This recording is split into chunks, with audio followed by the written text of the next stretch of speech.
We're back in again. Welcome to my vlog. So karon pa to me. Nanami diha sa Dawis. Kaya patigusan man ugma no July 19. So manglaag mi. Panglaag mi nga mintras gabi ay buang. Mintras bahalag ulan. Laag yapon. Walang makakapigil sa amin sa mga laagan mula agyapon. So, ana sila dira nga ngaon sa daw nay. Pero ana mi nga mag-picture sa nanay. Yan na ng kaon. Thank you, Nay. Wala na picture sa media. So, dara ang picture posting sa may bush. Kana mo na ang sa padigusam. Di manulod. Di may picture. Nagkakita ko ka na. Mana may picture, ana. So, karon pa ato na may tujud sa may pantalan.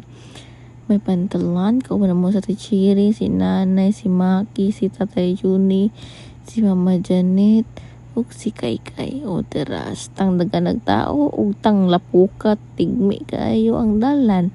So, wala makakapiga sa amin. Laag lang gyapon. Post lang gyapon.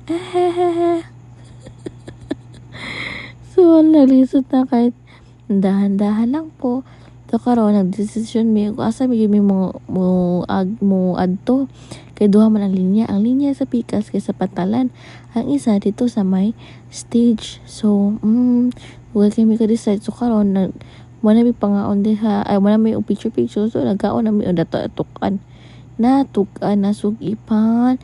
Kay halang kayo ang siomay. Ay, init kayo ang siomay. Bah, hangol man. Lamis lagon fruit. Oy, suyop dito. Akalami. Gada ko ang mata, eh. O, diba? Suyop po siya o kuno mango. Yummer. So, dira kay muot kasi Tata Juni kay pag na mo nga tao makuha na matuluan man. So, mura to. Kasi nanay yung love of my life. Nara sila nakita nga nakailan nila. So, yun. So, kanina po, dream. Nagkatawa si nanay kay basa daw ang lubot sa lalaki. Tara po si tatay. So, kato lang. Bye-bye guys. Subscribe. Like and subscribe.